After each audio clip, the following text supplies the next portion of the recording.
బాలు ఇంకా వాళ్ళ ఫ్యామిలీ అందరూ కలిసి ఫర్నిచర్ షాప్‌కైతే వస్తారు. ఇంక మనోజ్, రోహిణి కలిసి ఫర్నిచర్ షాప్ అయితే పెడదామని డిసైడ్ అవుతారు. ఇక ఫర్నిచర్ మొత్తం చూస్తూ ఉంటారు అందరూ.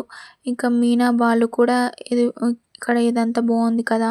ఇంకా అందరూ మొత్తం అయితే చూస్తూ ఉంటారు. ఇంకా ఈ షాప్ గురించి బాలు అయితే ఇంకా ఆయనతోటి మాట్లాడుతూ ఉంటారు.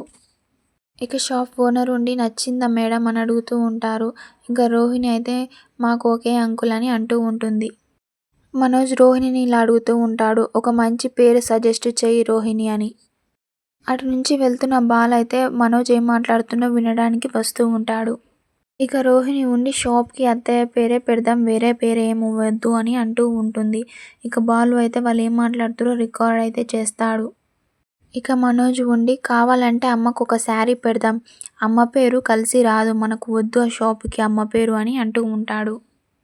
ఇక బాలు లోపలికి వచ్చి "ఏరా లక్షలు మింగినవాడా, నువ్వు కడుపుకి అన్నమే తింటున్నావా" అని అంటూ ఉంటాడు. ఇక ఫోన్‌లో బాలు రికార్డ్ చేసిన ఆడియోనైతే వాళ్ళకు వినిపిస్తూ ఉంటాడు. మనోజ్ ఉండి "కావాలంటే అమ్మకొక శారీ ఇప్పిద్దాం, అమ్మ పేరు వద్దు" అని చెప్తున్నట్టు ఆ ఆడియోలో ఉంటుంది. ఇక మనోజ్ ఆడియో విని ఒక్కసారిగా షాక్ అవుతూ ఉంటాడు. రోహిణి కూడా షాక్ అవుతూ ఉంటుంది రికార్డ్ చేసేసాడని. "నీ మాటలు అమ్మ వినిందంటే నీ బతుకేమవుతుందో ఆలోచించావా ఒకసారి" అని ఇంకా అంటూ ఉంటాడు బాలు. ఇంకా మనోజ్ అయితే ఇంక షాక్ అవుతూ ఉంటాడు. "ఇప్పుడే వెళ్ళి నీ గురించి అమ్మకి చెప్తాను ఆగు" అని ఇంకా బాలు అయితే వెళ్తూ ఉంటాడు. చూద్దాం నెక్స్ట్ ఏమవుతుందో. అంతవరకు please subscribe my channel for more videos and do support me.